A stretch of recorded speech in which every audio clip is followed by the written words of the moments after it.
The rain on Cauldres didn't fall so much as it bled from the sky. Thin, metallic drizzle that stung the tongue and left rust-colored stains on the sleeves of anyone foolish enough to walk without a cover. Jerk Danner didn't bother shielding himself.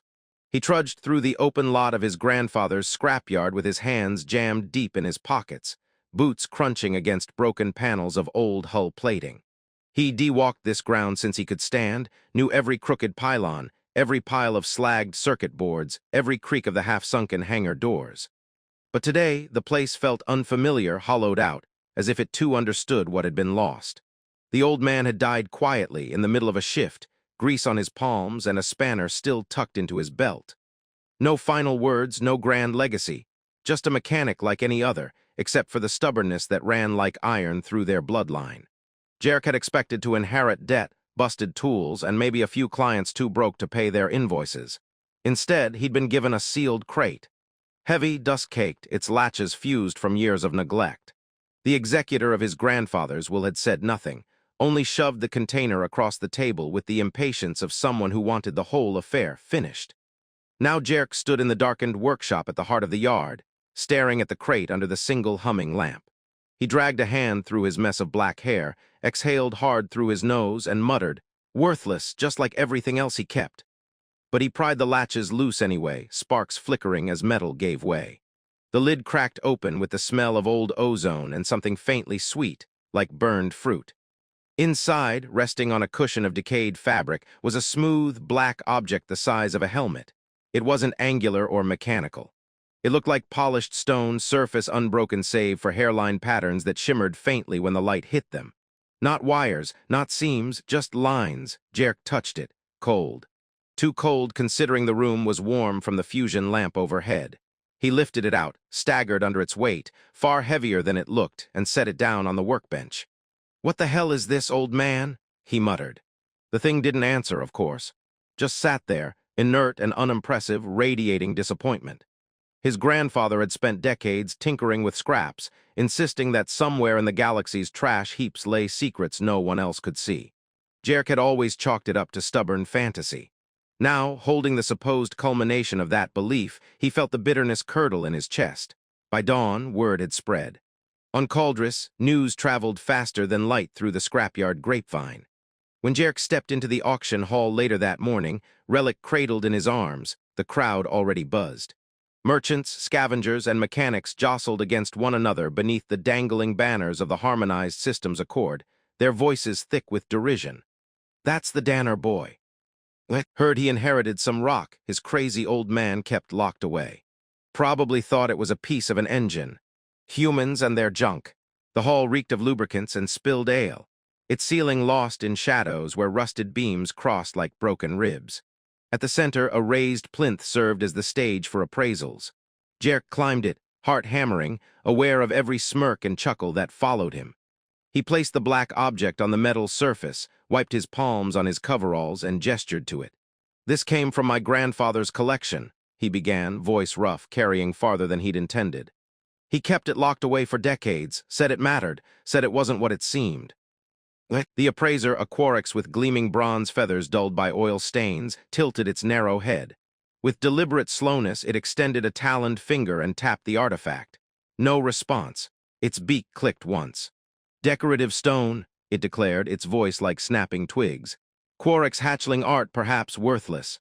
Laughter rolled through the hall. "Human inheritance," someone jeered. "Should have buried it with him," another called. Jerk's ears burned. He clenched his fists, staring at the object as if willing it to prove them wrong. But it sat unmoving, dull beneath the lights, a lump of forgotten matter. His throat tightened, the weight of 100 eyes pressing down.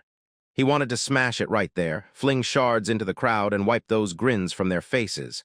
But he couldn't move. The appraiser flapped a wing dismissively. "Next lot." Jerk picked it up, heavier than shame, heavier than anger, and descended the plinth. Whispers and mocking laughter followed him like a storm. Back in the scrapyard, long after the lamps dimmed and the rain started again, he sat in the dark beside the artifact. His hands were raw from carrying it, his pride shredded. He wanted to hate it, to curse his grandfather for saddling him with a rock that made him the butt of every joke in the sector. But as he stared, something shifted.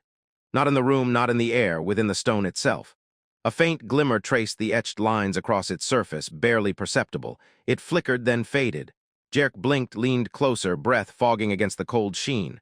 Nothing, silence. He rubbed his eyes, scoffed at himself, and stood. Going mad just like him, he muttered. But when he shut down the lamp and stepped away, the artifact pulsed once in the dark, like the briefest laugh of a distant star.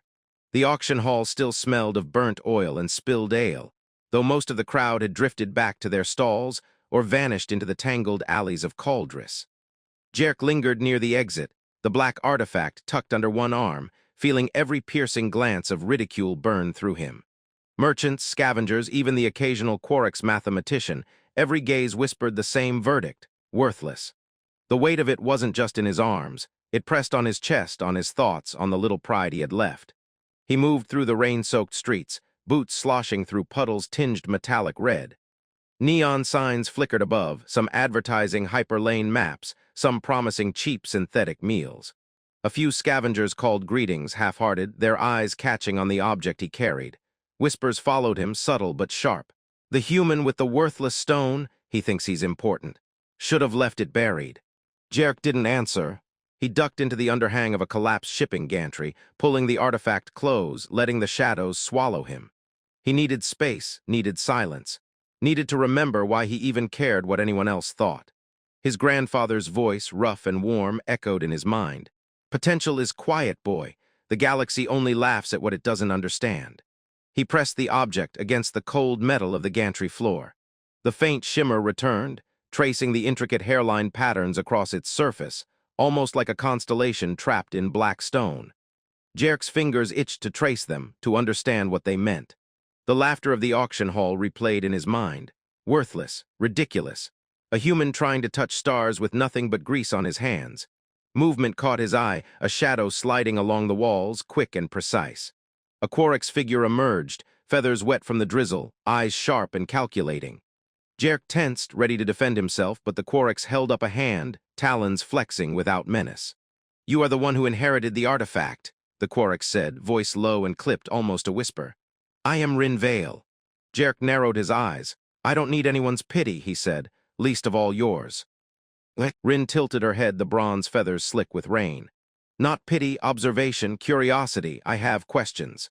"Everyone's got questions. They mostly want to laugh or sell it for scrap," Jerk muttered. He shifted the artifact behind him instinctively, as if hiding it would protect it. "Perhaps, but I am not everyone," she said. Her gaze was sharp, assessing him, assessing the object.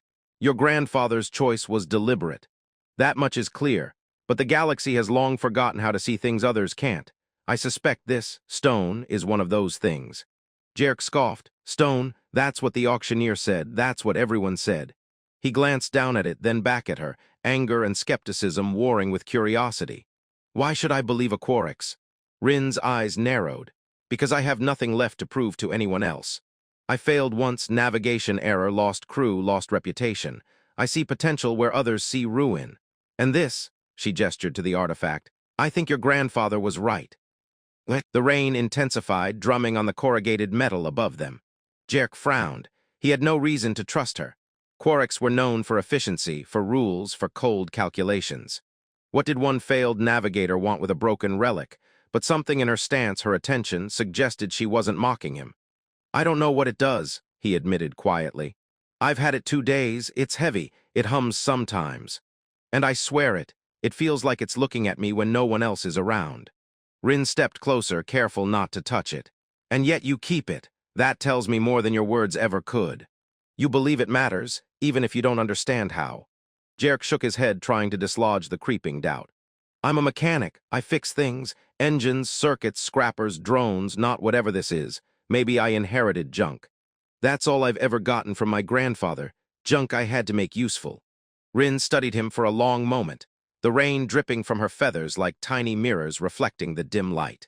"Potential isn't always immediately useful, Jerk.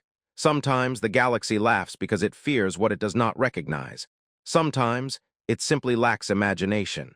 He frowned. "And you? Why are you following me around in the rain, giving me lectures about potential? Aren't Quarix supposed to be arrogant and distant?" "I am," she said with a faint smile, "but even arrogance sometimes learns humility. Or at least curiosity."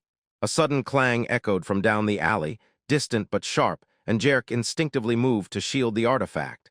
Shadows shifted at the edges of the dim lights, too organized to be random scavengers. A warning instinct told him, and his pulse quickened. "You're not the only one who's noticed it," Rin said quietly, almost reverently. "Rumors travel faster than sound, and some factions will pay or kill without hesitation to claim something they don't understand. They think it's a weapon or treasure. Neither may be true, but they won't care." Jerk felt a chill that had nothing to do with the rain. He hadn't thought about anyone else noticing, hadn't even considered the consequences beyond mockery. He glanced at Rin. "All right," he said, determination hardening in his chest. "Let's see what this junk can really do." She nodded, talons flexing lightly. "Careful," she warned. "The galaxy has a long memory and even longer grudges." The rain hammered down harder, and together they stepped into the shadows of Cauldris, moving silently, carrying the first spark of a truth no one else yet understood. The stars above winked faintly, distant and indifferent, or perhaps amused. Jerk's workshop smelled of oil, scorched metal, and the faint tang of burnt circuits, a familiar comfort against the chaos of the outside world. Rain had eased to a drizzle, streaking the windows with rivulets that caught the dull light from Cauldris' neon skyline. He set the artifact on the central workbench, circling it as if it were a creature, not a lifeless object. Every glance he stole at it felt like peeling away a veil he was only just beginning to see. Rin watched silently from the doorway, her feathers damp and clinging to her sides. She had a toolkit slung over one shoulder, not that it mattered here. This was not something mechanical in the conventional sense. Jerk knew that. He had tried shaking it, tapping it, even nudging it with a magnet probe. Nothing responded the way a broken engine or a faulty circuit would. Yet every so often, a faint shimmer traced the etched patterns, a tiny pulse of light traveling across the black surface. "See that?" he muttered. "It's like it's trying to speak." Rin stepped closer, crouching beside him. "Or listening. Either way, it isn't inert." Jerk ran his fingers along the faintly glowing lines. They were too precise to be natural, too intricate for human hands, though he supposed any alien intelligence could surpass his imagination. And yet, there was a rhythm, a flow, almost musical if one could hear it. A hum not from a speaker, not from a motor, but vibrating through the air, subtle and insistent. "I tried to ignore it," he admitted, voice low. "After the auction, after everyone laughed, I thought maybe it was just a fancy paperweight." But he let his fingers hover over the surface. "It moves, in ways I don't understand." Rin's eyes glimmered with interest. "It's not reacting to force or temperature. Something else is at play, something like perception or awareness. Your grandfather might have been more than a tinkerer. He could have been a listener, a reader of things most people discard." Jerk leaned back on the workbench, brushing sweat and rain from his brow. "You mean he understood it? That he knew it wasn't junk?" "I think he did," Rin said. Her voice was careful, almost reverent. "And he left it to you probably because he trusted you to see what others wouldn't." He laughed, a humorless sound that echoed in the empty workshop. "Trust me, I can't even see why it matters. All I see is a stone that everyone else will mock until they've forgotten what laughter sounds like." Rin shook her head. "Not all of us mock. Some of us watch and wait." The lights flickered as a stray power surge ran through the building. The artifact pulsed in response, a wave of faint luminescence spilling across the bench. Jerk froze, hand inches above the surface, feeling a warmth he couldn't explain. It was subtle, almost imperceptible, but it made the hairs on his arms rise. "Did you feel that?" he whispered. Rin nodded. "It's aware you're aware. At least in part, that's rare. Most of these relics only respond to energy or programming, not presence. Your grandfather's instructions weren't just about keeping it safe. They were about teaching it to recognize you." Jerk's chest tightened. "Recognize me? Why me? I'm a mechanic. I fix junk. I do." His words faltered. He didn't know what he was trying to say. He didn't feel important. He felt small. But the artifact pulsed again, faintly, almost approvingly, and something inside him hardened. "Maybe it knows you're small, human, underestimated," Rin said, her voice quiet but sharp. "And it trusts that you'll act when the others can't see the point." He rubbed his eyes, leaning closer to examine the lines. Each shimmer seemed to form constellations that shifted with every movement of his fingers, as if the artifact had its own hidden sky. He could almost imagine himself reaching into it, navigating a universe mapped in patterns only he could trace. "What do you think it wants?" he asked. "To be understood," Rin replied, "and to grow." But it will only do that with someone who sees potential instead of value, who sees possibility instead of immediate reward. That's why it chose you. A knock rattled the metal door. Both of them froze. Jarek's heart thumped, a harsh echo against the quiet hum of the artifact. He moved toward the door, wary, instinct on edge. Peering through the small viewport, he saw a figure cloaked in dark, wet fabric, standing in the drizzle outside. Not a scavenger, not a random passerby. The figure's posture was deliberate, calculating. Rin crouched slightly, talons flexing. "They know," she said. "Whatever this is, someone else has noticed, and they aren't coming to trade." Jarek gritted his teeth, shifting the artifact carefully under his arm. "Then what do we do?" Rin's gaze swept the workshop, taking in every doorway, every exit, every potential vantage point. "We learn, first, we move, later. But we don't panic, not yet. The moment you panic, you hand it over without even touching its potential." The artifact pulsed again, warm against his chest. A faint pattern of lines lit up, spiraling outward like ripples in water. Jarek felt a strange exhilaration. Fear mixed with fascination, a mixture that sharpened his mind instead of dulling it. "I don't understand it," he admitted, "but I know I can't let them take it. Not now, not ever." Rin's feathers twitched in approval. "Good. That's the first thing it needed to hear. You are its guardian now, whether you like it or not. And the galaxy, well, the galaxy doesn't forgive ignorance." The figure outside shifted, stepping closer. A metallic glint caught the dim light, a weapon, a scanner. Jarek couldn't tell. The rain plastered his hair to his forehead, and the artifact thrummed against his side, impatient, alive. He drew a slow breath, feeling the artifact's warmth pulse in rhythm with his heartbeat. "Then let's see what we're really dealing with," he said, voice tight with determination. Rin nodded, claws brushing against the workbench. "Step lightly. The universe is watching." The shadows of Cauldress seemed to lean closer, the rain tapping a staccato warning against the metal roof. Jarek tightened his grip on the artifact, stepping toward the corner of the workshop where the shadows pooled deepest. His pulse was a steady drumbeat against the hum of the relic. The first test had begun. The galaxy was already watching, and he could feel it in the faint flicker of lines across the black surface. A promise, a warning, and an invitation all at once. The artifact pulsed again, and for a brief, fleeting moment, it almost felt like it was laughing with him. The night pressed in on Cauldress like a living thing, thick with mist and the faint tang of ozone. Jarek and Rin slipped through narrow alleys, the artifact tucked against his chest, warm and insistent.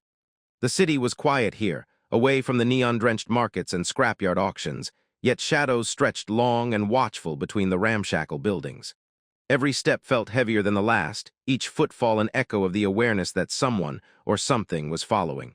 "Do you think they saw us back there?" Jarek asked, voice low, barely above the drizzle. Rin's bronze eyes scanned the rooftops and fire escapes. "Saw? Yes, paid attention. Perhaps. They wouldn't have to see you directly to know what you carry. The artifact radiates presence. Someone attuned to it could detect it from a dozen streets away."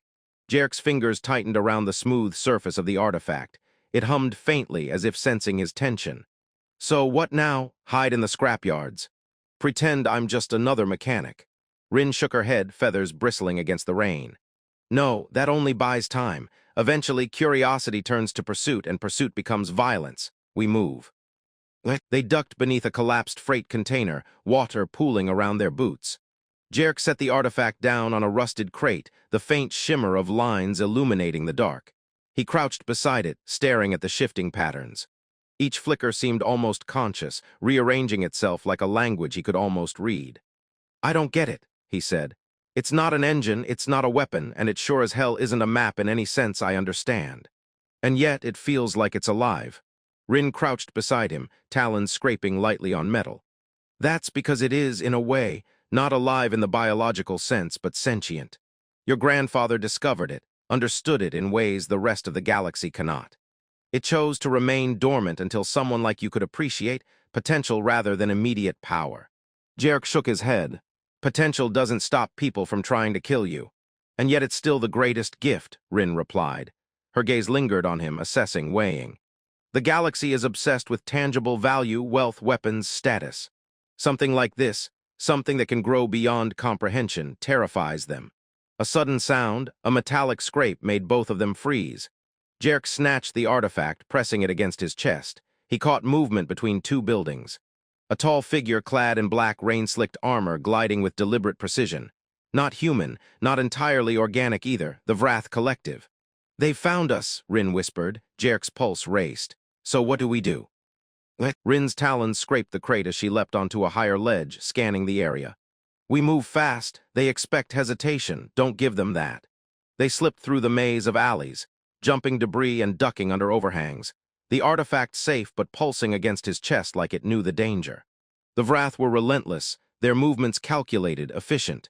Shadows flickered as they adapted to every path Jerk and Rin tried. Breath ragged, Jerk glanced down at the artifact. The lines now glimmered brighter, spiraling and shifting almost urgently. He felt a tug, subtle but insistent, guiding him toward a narrower path. "It's leading us," he said, astonished. Rin glanced at him, eyes wide but focused. "Not leading, suggesting. Pay attention. It can't move itself, at least not yet. But it can influence perception. Watch the patterns, they're giving you hints." He followed the shimmer, ducking into a crumbling doorway, the Vrath's footsteps echoing behind. The artifact pulsed in time with his heartbeat, warmth flowing into his palms, almost comforting in the chaos. A sudden shift in the shadows. The Vrath had split, some circling ahead, others behind. Jerk froze, weighing his options, heart hammering. He couldn't fight them, at least not directly. They had speed, strength, coordination he could never match, but he could think, improvise. The artifact's lines twitched, forming shapes, constellations he almost understood. Almost. "Trust it," Rin urged. "It knows more than we do." Jerk nodded, taking a deep breath. He adjusted his path, guided by the patterns, ducking and weaving through corridors of collapsed machinery and stacked hull plates. The Vrath ahead hesitated, confused by his sudden, unpredictable movements. The artifact pulsed again, and he realized the patterns were more than visual. They were timing, rhythm, anticipation. A corner approached too fast, too sharp. Jerk yanked a broken service drone from a pile and tossed it toward the Vrath. Sparks flew, metal clanging. They paused, momentarily distracted, and he seized the moment, sprinting into a narrow tunnel that led toward the old service ducts above the scrapyard. Rin followed, talons digging into the metal as she climbed, artifact held carefully against his chest. "They adapt quickly," she hissed. "Too quickly. This won't buy more than a few minutes." "Then we use the minutes," Jerk panted. He adjusted his grip, feeling the artifact's warmth surge like a heartbeat. The lines glimmered, responding to the danger, almost guiding his hands to secure it better, to protect it instinctively.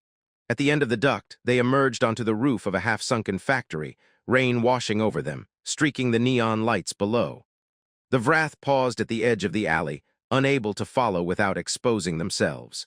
Jerk leaned over the edge, catching his breath, and stared at the black artifact. "It's helping," he whispered. "I think it knows what to do." Rin crouched beside him, eyes scanning the streets below. "It's subtle, but yes. It can guide perception, influence choices, protect itself in ways the Vrath won't understand, at least not yet. But it's growing, Jerk. Every moment it's with you, it learns, adapts, and becomes more potent." He clenched his fists around it, feeling the faint warmth, the subtle pulse that synced with his heartbeat. "So it's not useless," he said, almost laughing at the memory of the auction hall. "It's alive." "Yes," Rin said, voice soft but firm. "Alive and waiting for someone who sees what the galaxy refuses to. That's why we survive tonight. That's why you survive." It chose its guardian carefully. Below, the Vrath hesitated, assessing, calculating, unable to predict what had just slipped through their grasp. Jerk felt a flicker of triumph, though tempered with caution. He knew the pursuit wasn't over, far from it, but for the first time he felt a spark of hope. The artifact pulsed once more, a quiet, steady rhythm that resonated deep within him. And in that pulse, Jerk felt the faintest whisper of promise, the beginning of something far larger than Cauldris, far larger than himself. They didn't speak. There was nothing to say yet. Only the rain, the shadows, and the faint, guiding pulse of the relic, the start of a journey that the galaxy would soon regret underestimating. The night had thickened over Cauldris, turning the alleys into rivers of shadow, and the rain had stopped, leaving only the slick sheen of metal and grime underfoot. Jerk carried the artifact carefully, the black surface cool against his chest but pulsing faintly, alive with quiet insistence. Rin followed close, talons clicking softly against the uneven metal walkways, her eyes scanning every flickering corner for signs of the Vrath hunt. "Careful," Rin warned, her voice taut.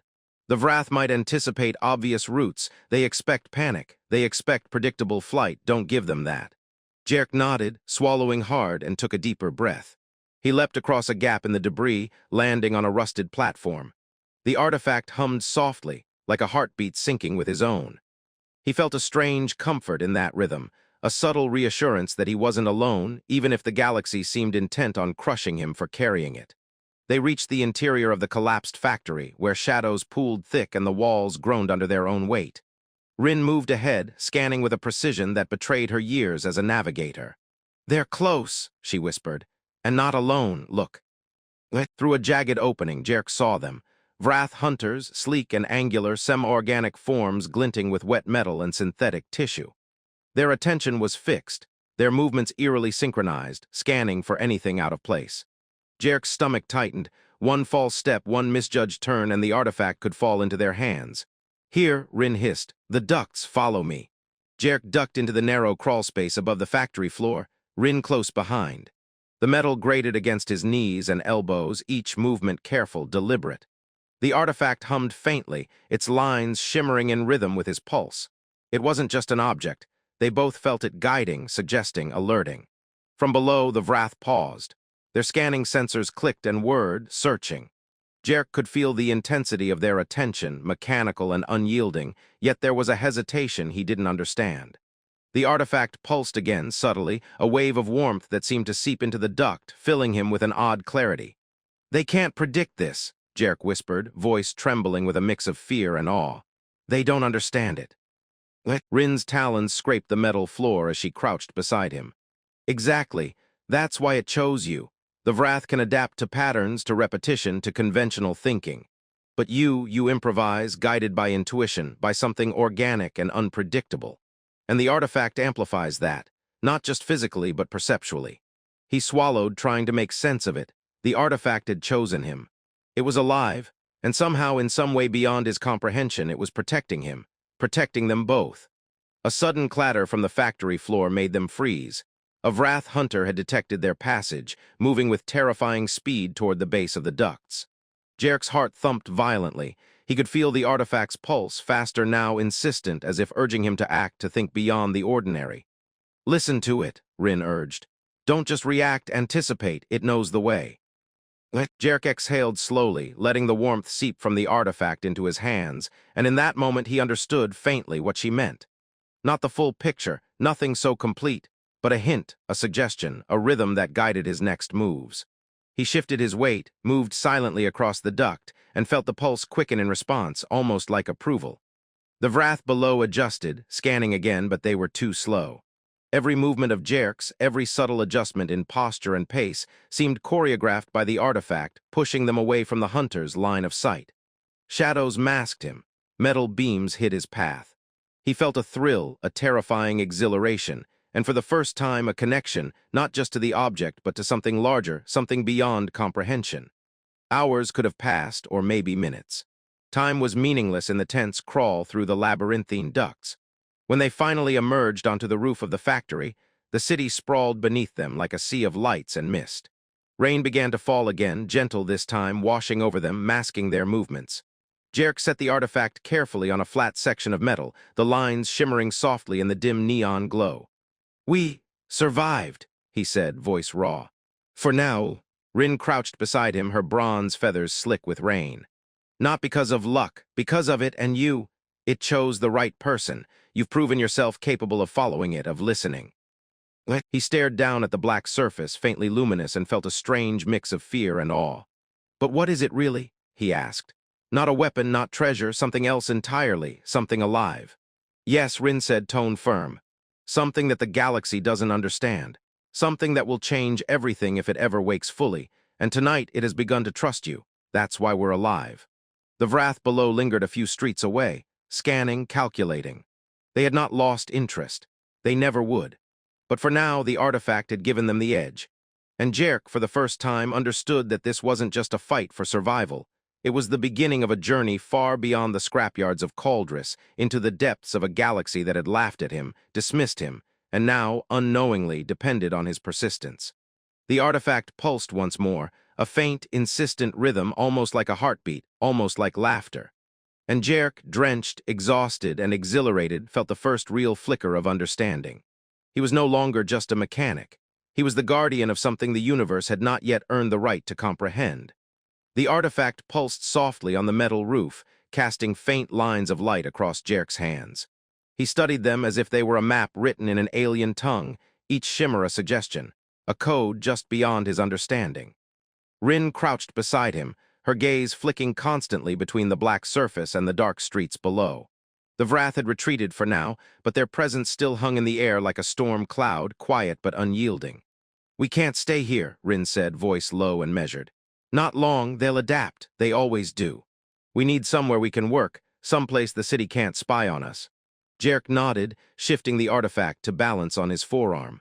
"I've got a back room in the scrapyard under the oldest gantry. Hard to reach, almost invisible from the street. We could set up there." "Good," she said, scanning the horizon. "We move carefully. Every step counts now. One miscalculation, one signal, and they'll know exactly where we are." He felt the pulse of the artifact intensify in his hands, almost as if it were responding to her words. A warmth spread through his palms, faintly insistent, drawing him toward a path that seemed improbable. He followed it instinctively, stepping lightly over metal beams slick with rain, through gaps between collapsed walls and into shadowed corridors few dared to traverse. The back of the scrapyard was a labyrinth of stacked hulls, derelict cargo pods, and rusting cranes that leaned precariously like skeletal arms. Jerk led the way, guided by the artifact's faint glow, and Rin followed close, her senses alert to every shift in air currents, every shadow that moved too smoothly. At last they reached the gantry. It was ancient metal groaning under its own weight, parts of it crumbled or twisted into jagged angles. Jerk squeezed between the supports, artifact tucked safely against his chest. Rin followed, landing lightly with a soundless grace that made him momentarily jealous. Inside, the room was a small, cluttered space, walls lined with old panels, stacks of spare parts, and a scattering of tools that hadn't seen use in decades. Jerk set the artifact on a central table, staring at it again, tracing the faint lines of light that shimmered like a constellation in miniature. "It's more than a relic," he muttered. "It's something else. Something that thinks, that waits, that chooses." Rin crouched beside him, her feathers slicked from the rain. "It's sentient. Your grandfather understood that. He spent decades observing, coaxing, learning. Most of the galaxy would have smashed it for parts or sold it for credits. He didn't. He prepared it for you." Jerk shook his head. "Why me? I'm just a mechanic, a human. The galaxy barely even notices us, except when it laughs at our mistakes." Rin's eyes softened just slightly. "Because you see differently, you understand potential, you don't demand immediate value. You fix, you restore, you imagine possibilities where others see scrap. That's why it trusts you. That's why it chose you." A hum ran through the room, faint but insistent. The artifact's lines shimmered in a new pattern, spiraling and coiling in ways that suggested not just motion, but thought. Jerk leaned closer, fingertips hovering over the black surface. It pulsed under his hands, responding to the presence of life, of attention, of curiosity. "I don't understand it," he admitted, voice barely above a whisper. "But I want to, I have to." Rin nodded, "And we will, but carefully. This isn't just a puzzle, Jerk. The galaxy is watching. Some already know, some are learning. The Vrath will adapt, and others will come." Jerk's heart thumped. "Others." "Yes," she said, her voice sharp now, serious. "Cathari traders, Quarix guilds, scavenger lords. Anyone who hears about something powerful, or something they don't understand, will act. Most will act violently." He swallowed, glancing down at the artifact. Its lines pulsed softly, almost like a heartbeat, a reassurance, a promise. "Then we learn fast, we study it, and we protect it no matter what." Rin nodded again, eyes narrowing. "Exactly, but first you need to listen. Not just look, not just touch, listen." Jerk frowned. "Listen." She gestured to the artifact, the faint shimmer of lines reflecting in her bronze eyes. "Its patterns, its hum, its pulses, they're a language, not spoken, not written. Perception, intuition, response. Follow it. Let it guide you, don't try to force understanding. That will come when it's ready." He placed his hands gently over the surface, letting the warmth seep into him. The pulsing increased, subtle waves of light tracing new constellations, new spirals. He felt a strange connection, as if the artifact were reaching into him, probing, testing, revealing glimpses of understanding. Hours passed, though Jerk couldn't say how long. He traced patterns, noted shifts in the lines, hummed in rhythm with the faint vibration that coursed through the artifact. Rin observed silently, occasionally pointing out subtle changes, subtle hints that the artifact responded more to attention than force. By the time they paused, the first faint streaks of dawn touched the scrapyard. Rain had ceased entirely, leaving the air sharp and metallic. Jerk's hands ached, his mind buzzed with patterns and possibilities, but there was a thrill in the discovery and the connection. "It's alive," he whispered, awe creeping into his tone. "Not just reactive, aware, and it's showing me something bigger." Rin's gaze met his, steady and sharp. "And that's only the beginning. The galaxy won't wait for us to understand fully. It will come for it and for you. And when it does, you need to be ready." Jerk closed his eyes, letting the warmth pulse through him, letting the subtle hum fill the space around them. The artifact was more than a relic, more than inheritance, more than the laughter of a mocking galaxy. It was alive, it was waiting, and it had chosen him as its guardian. A shiver ran through him, not from the cold, not from fear, but from the weight of responsibility, and the promise of something vast, something that might change everything he thought he knew. The city beyond the scrapyard woke slowly, unaware of the small room where the fate of galaxies began to stir. And Jerk, drenched, exhausted, and exhilarated, knew that he would never look at Worthless the same way again. Tova appeared without warning, slipping through the shadows of the scrapyard like a ghost with purpose. Jerk spotted her first, crouched atop a twisted hull, her Cathari features half hidden beneath a dark hood, long fingers brushing against the railing as if testing the wind. She had the elegance of her kind, every movement precise, controlled, and calculated, yet her eyes held something else, something dangerous, desire. "You've been busy," she said, voice soft, almost musical but threaded with steel. "I heard the stories, the human who inherited that thing." She gestured vaguely, as if the artifact's significance was obvious to anyone who dared to look. Jerk tightened his grip on the black object, pulsing faintly against his chest. "And you are?" he asked, cautious. He had no intention of letting anyone, especially a Cathari noble, get close. "Tova," she said simply, "I used to run in circles that could have cared for this for you. I see now that my fortunes have shifted, but perhaps some opportunities remain. That relic," she tilted her head, studying him with sharp curiosity. "It's worth more than you think, far more than the galaxy realizes." Rin stepped forward, bronze feathers bristling. "And I suppose you're here to help," she said, tone hard, talons flexing. "Or to steal it." Tova's lips curved into a faint smile, careful, controlled. "Depends on perspective," she said lightly. "I recognize potential when I see it. Unlike most of the galaxy, I understand that what you hold isn't junk. That thing, it could change everything." Jerk's heart hammered, suspicion rising. He glanced down at the artifact, which pulsed faintly, lines tracing erratic spirals now, as if sensing the tension. "Why should I trust you?" he asked. "Every Cathari I've met wants leverage or credit or control." Tova shrugged elegantly, letting the hood slip back to reveal more of her amphibian-like features. "Perhaps because I offer you an alternative to hiding, or perhaps because I want it for myself. I'll be honest. The galaxy doesn't reward the weak, human. And right now, your weakness is naivete. That thing, it's power. And power doesn't wait for anyone." Rin's talons scraped the metal underfoot. "Leave now, Tova. You want power, you'll have to fight for it. We aren't bargaining." Tova's eyes flicked to the artifact. The black surface shimmered faintly, responding to the tension in the room. Lines rearranged themselves, flowing across the surface like liquid light, coiling in spirals Jerk could barely comprehend. She leaned slightly closer, her voice dropping to a whisper. "Do you feel that?" she asked. "It's alive. It recognizes value. It can choose, and it's choosing you." Jerk swallowed hard, feeling the pulse of the artifact sync with his heartbeat. Its warmth radiated into his palms, urging, guiding, warning. "It's not choosing anyone else," he said firmly. "And it isn't for sale, not to you, not to anyone." Tova tilted her head, expression unreadable. "Ah, the human stubbornness," she murmured. "Charming but dangerous, I admire it." She paused, scanning Rin. "And you, navigator, loyal to a child playing with relics, how quaint. Do you even understand what you're protecting?" Rin's feathers ruffled, her voice hard. "We understand enough.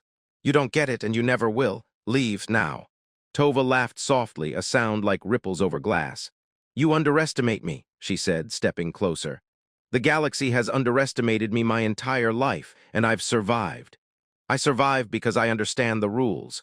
You, human, may think this is merely a relic, an inheritance, a toy, but it's more, and I intend to see it for myself." Jerk's pulse quickened. He glanced at the artifact. Its lines shimmered in response to her presence, brighter, sharper, almost like a warning. He realized in that moment that it was communicating, not through words, but through subtle shifts, nudges of light that shaped his perception. "Back off," he said, voice shaking slightly but firm. "It's not yours, it doesn't belong to you, and if you touch it." Then Tova asked, voice smooth, teasing, "You'll stop me, a human and a washed-up navigator." The artifact pulsed strongly, warmth spreading into Jerk's hands and arms. The lines spiraled outward, brightening. And then, almost imperceptibly, the air around Tova shimmered. A tension, subtle but unmistakable, crackled as though reality itself acknowledged the artifact's presence. Tova froze, her eyes widening slightly, as if sensing a force far beyond her understanding. The shimmer faded almost immediately, leaving her blinking, cautious, aware. Jerk realized the truth before he could voice it. "It doesn't like you," he muttered, feeling the pulse thrumming insistently. "It doesn't respond to greed or ambition. Only to understanding, respect, potential." Tova's lips pressed into a thin line, her usual confidence faltering for the first time. She studied the artifact again, her expression calculating. "Interesting," she whispered. "It chooses differently than I expected." "Then leave," Rin said sharply. "You've had your chance to see, and now you know it won't bend for you. This isn't negotiation. Step back, or you'll regret it." Tova studied them both, her gaze lingering on Jerk. "Very well," she said slowly. "For now, but this isn't over. I know what it can do, human, and I will have my answer." She retreated into the shadows, moving with deliberate grace, vanishing as suddenly as she had appeared. Jerk sank onto a crate, hands gripping the artifact tightly. Its pulse slowed, warming him gently, almost soothing after the encounter. He glanced at Rin, whose feathers bristled still, alert to the residual tension. "That was too close," he muttered. "She wasn't just curious, she would have taken it." Rin nodded, voice softening slightly. She saw a glimpse of its true nature. "Most wouldn't survive that. She did, but she'll try again, and so will others." Jerk pressed his forehead against the artifact. Lines of light shimmered across its surface, faint, intricate, almost comforting. "Then we keep learning. We keep protecting it. That's all we can do." Rin crouched beside him, talons resting lightly on the crate. "Yes, and we watch. The galaxy doesn't understand this yet, but it will, and when it does, we need to be ready." The artifact pulsed once more, gently, a quiet rhythm that seemed almost like acknowledgement. Jerk felt it in his chest, syncing with his heartbeat. It wasn't just inheritance, it wasn't just relic. It was alive. And for the first, they approached the edge of the scrapyard, where broken gantries leaned precariously over the street. Below, movement stirred, figures in the mist, too coordinated to be scavengers. Vrath hunters. Jerk froze, gripping the artifact tighter. "They're expecting you to panic," Rin whispered. "Don't." The artifact pulsed sharply in response, its warmth surging through his hands, spreading through his arms, settling in his chest. It was almost like a heartbeat, urging him forward, urging him to trust its guidance. Jerk nodded to himself, taking a deep breath. He followed the shimmer, stepping lightly along the jagged edges of collapsed metal, the artifact pulsing stronger with every correct movement. Shadows shifted below, Vrath scanning, calculating, adapting, but always one beat too slow. Rin moved beside him, feathers bristling. "It's learning too," she said. "Not just you, it reacts to threats, adjusts, protects. Your grandfather didn't just leave you a relic. He left you a companion, one that survives." A sudden clang from below made Jerk's stomach knot. One of the Vrath had spotted them, moving with terrifying speed, claws scraping against metal. The artifact pulsed violently, lines of light flaring in complex, spiraling patterns. Jerk followed its guidance instinctively, pivoting, leaping, ducking. Every step felt orchestrated, synchronized with the subtle rhythms pulsing through the black surface. The Vrath adjusted, but the artifact's subtle suggestions kept him one step ahead. Jerk's heart hammered, every muscle coiled with tension, but a thrill ran through him. He was no longer just reacting, he was anticipating, guided by something beyond comprehension. Rin leapt onto a higher platform, scanning the area with predatory precision. "There's a path through the maintenance ducts," she called, voice sharp. "Follow me. It's narrow, but it'll shield you from most of their sensors." Jerk pivoted, following her instructions, artifact pulsing with warmth and insistence. The Vrath below hesitated, momentarily confused by the sudden disappearance of their target. He could feel the artifact responding, almost triumphant, a subtle rush of energy that encouraged him forward. They entered the duct, tight and dark, the metal groaning under their weight. Every movement was careful, precise, guided by the artifact's subtle cues. Lines of light shimmered faintly across its surface, spiraling, shifting, almost as if it were breathing. Jarek felt a connection forming, deeper than mere ownership. He could feel its attention, its awareness, its will. "Almost there," Rin whispered, voice tense. "Keep moving, don't slow down, it will guide us." Jarek nodded, pressing forward. The duct twisted and turned, descending gradually toward an old service room beneath the scrapyard.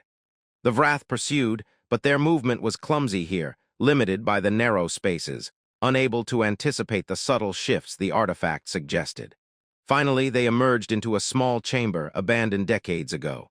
Rusted tools and scattered parts littered the floor. Jarek placed the artifact carefully on a central workbench.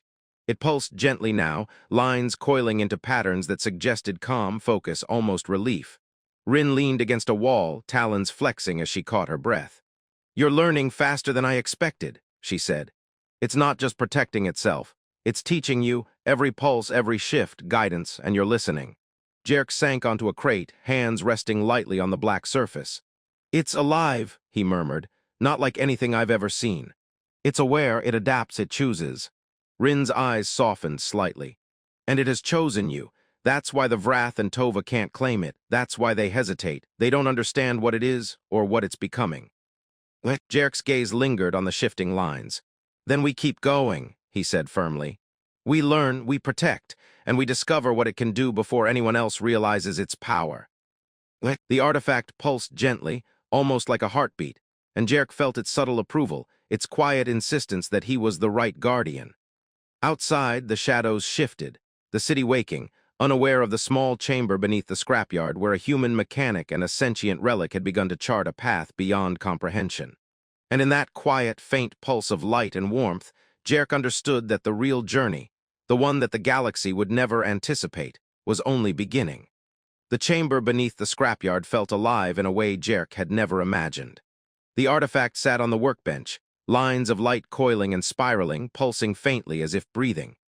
Jarek hovered over it, hands trembling slightly from fatigue and anticipation, while Rin crouched across from him, talons resting lightly on the rusted floor. Outside, the city murmured in the distance, unaware of the convergence of power unfolding below its streets. "It's responding to us," Jarek whispered, tracing a line of light with his fingertip. "Every time I touch it, it reacts differently. It's learning about me." Rin tilted her head, studying the faintly glowing patterns. "Not just you. It learns from interaction, from observation. It adapts to the presence of life, of choice. Your grandfather understood this. That's why it waited for someone who could appreciate it rather than exploit it." Jarek let out a soft laugh, half disbelief, half awe. "Exploit it? The auction hall laughed at me like I'd inherited a worthless trinket. I never imagined," his voice faltered. He pressed both hands lightly against the artifact's smooth black surface. The lines shimmered brighter, swirling into constellations, looping in patterns that suggested rhythm and thought. "You never imagined," Rin said softly, "because the galaxy doesn't understand potential. Most see power in immediate, measurable outcomes, wealth, weapons, influence.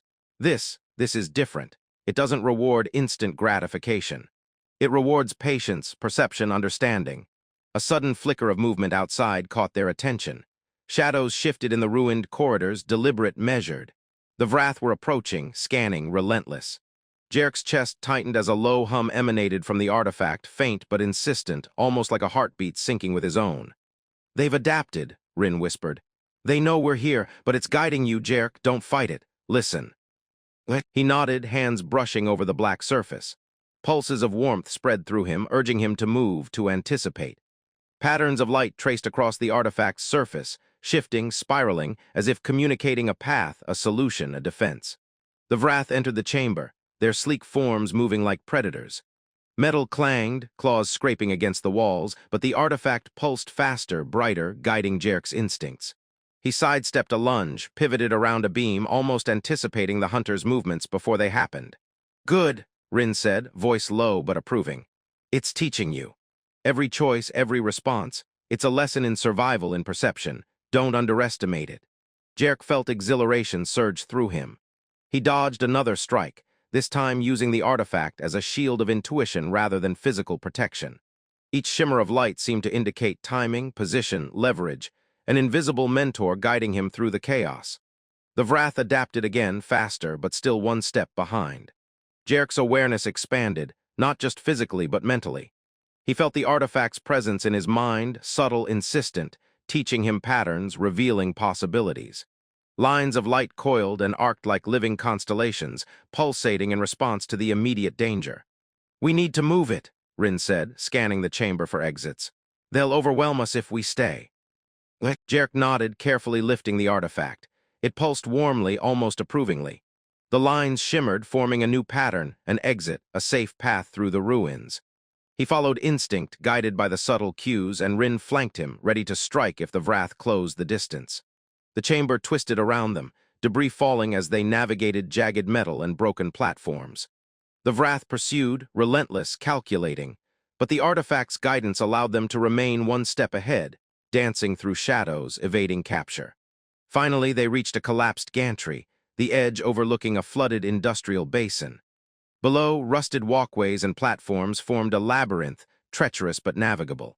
The artifact pulsed brighter, almost urgent now, indicating a path down through the ruins. Jerk lowered himself carefully, artifact clutched to his chest.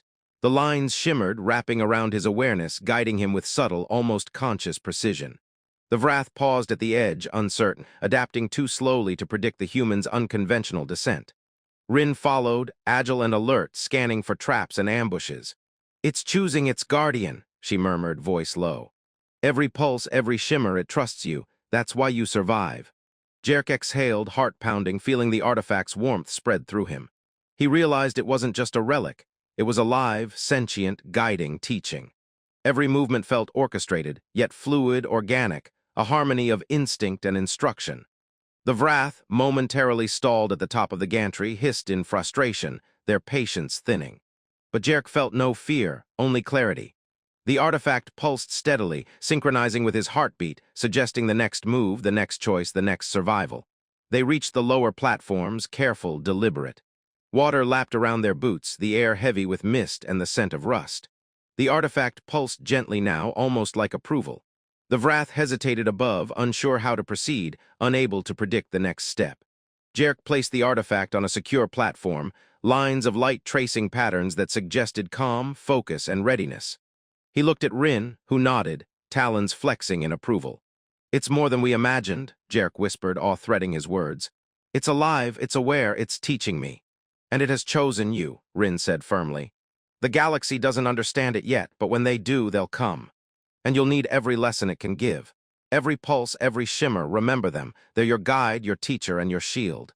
Jerk pressed his hands lightly against the artifact, feeling the subtle warmth, the faint rhythm, the quiet insistence of intelligence. He understood, finally, that this wasn't just inheritance. It wasn't just a relic. It was alive. It was patient. And it had chosen him to protect it and to grow with it before the galaxy realized what it had been laughing at. The Vrath lingered above, silhouettes in the mist, calculating, waiting. But Jerk felt no fear. He felt guidance. He felt potential. And he felt the faint, insistent heartbeat of something greater than himself, waiting to awaken. The artifact sat in the center of the abandoned platform, its black surface alive with swirling lines of light that pulsed steadily, warmly, insistently. Jerk knelt beside it, hands brushing the glowing patterns, feeling the faint vibration that seemed almost like a heartbeat. Rin crouched across from him, alert but calm, feathers slick from the damp mist that clung to the scrapyard. Outside, the city of Cauldres sprawled, unaware of the momentous convergence beneath the ruins. "They're not coming this time," Rin murmured, voice quiet but firm. "They've tested you, tested the artifact, and they know, whatever it is, it's not theirs, not yet." Jerk exhaled, a mixture of relief and disbelief coursing through him. "I can feel it," he said, fingers tracing the spiraling lines. "It's awake, or almost awake. It's responding to me, to my presence, to everything." Rin's eyes softened slightly. "It has chosen its guardian, that's why we survived. That's why Tova left, why the Vrath faltered. They don't understand the rules it plays by. You do, or you're learning, that's all it needs." A hum filled the chamber, faint at first, then growing, resonating through the metal and the walls, vibrating in harmony with Jerk's heartbeat. The artifact's light shifted, spiraling upward like a miniature galaxy forming in his hands. The warmth spread, crawling into his chest, filling him with a quiet strength he had never known. Jerk pressed his forehead against the surface. Grandfather, I think I understand now. You didn't just leave me a relic, you left me a companion, a teacher, something alive that needs care, patience, and respect. Rin crouched beside him, talons flexing, eyes glimmering. Exactly. And the galaxy will learn the same lesson. But first, it begins with you. You're the one who sees it for what it truly is, not power, not wealth, potential. The lines on the artifact shifted again, forming intricate constellations, tiny spirals, patterns that seemed to hum in silent harmony. Jerk realized it was communicating, not in words, but in rhythm, in suggestion, in perception. Every flicker was guidance, every pulse a lesson. A distant rumble echoed through the scrapyard. The Vrath had returned, and Tova's presence lingered in the mist, subtle but undeniable. But Jerk didn't flinch. The artifact pulsed brighter, a steady, confident rhythm, almost as if reassuring him. "They'll come," Rin said, eyes narrowing. "The galaxy will never ignore what you hold, but we're ready. And so are you. Listen, and it will guide you. You don't need to outrun them, you need to understand." Jerk took a deep breath, letting the warmth flow through him. He had feared it at first, feared the responsibility, feared the unknown. But now, with the artifact alive beneath his hands, he felt clarity, connection, and purpose. Outside, movement shifted. Tova stepped into view, elegant, cautious, calculating. Her eyes flicked to the artifact. Jerk saw the faintest hesitation, a crack in her confidence. She had sensed its power before, but now she sensed something more, choice. The artifact was not just an object. It was aware, sentient, and it had chosen. "You've done well," she said, voice calm but sharp. "But I won't forget this." "You won't take it," Jerk replied, voice firm, steady. The artifact pulsed in agreement, warmth spreading through him, strength, guidance. "Not now, not ever." Tova studied him, the shimmer of the artifact reflecting in her eyes. She took a slow step back, calculating, conceding for the moment. "Then we'll wait," she said softly, "but the galaxy is patient and ruthless." As she vanished into the mist, Jerk turned to Rin. "Is it always going to be like this?" he asked, voice soft but steady. "Threats, pursuers, the galaxy trying to take what doesn't belong to them." Rin's feathers ruffled slightly as she flexed her talons. "Yes, but it's also learning just as you are. Every encounter strengthens it, strengthens you. This isn't just survival, it's preparation, and you're ready." Jerk's hands hovered over the artifact. Its lines pulsed, gentle and steady, coiling in patterns that suggested harmony, promise, and infinite potential. The warmth radiated into him, filling every fear, every doubt, every lingering insecurity. "I understand now," he whispered. "It's not power in the usual sense, it's possibility, creation, change. Something no one else can control because they don't see what it sees. They don't understand what it chooses. And I get to be part of that, to protect it, to learn from it, to grow with it." Rin nodded, a small, approving gesture. "Exactly. The galaxy mocked your inheritance, called it worthless, but it was never about immediate reward. It was about vision, patience, understanding. That's why you're alive. That's why it's alive." The artifact pulsed one final time, light spiraling outward like stars forming in the void. The hum filled the chamber, then faded, leaving a quiet, resonant warmth that lingered in Jerk's hands and chest. He knew, finally, that the journey had just begun, but for the first time he didn't feel fear. He felt potential.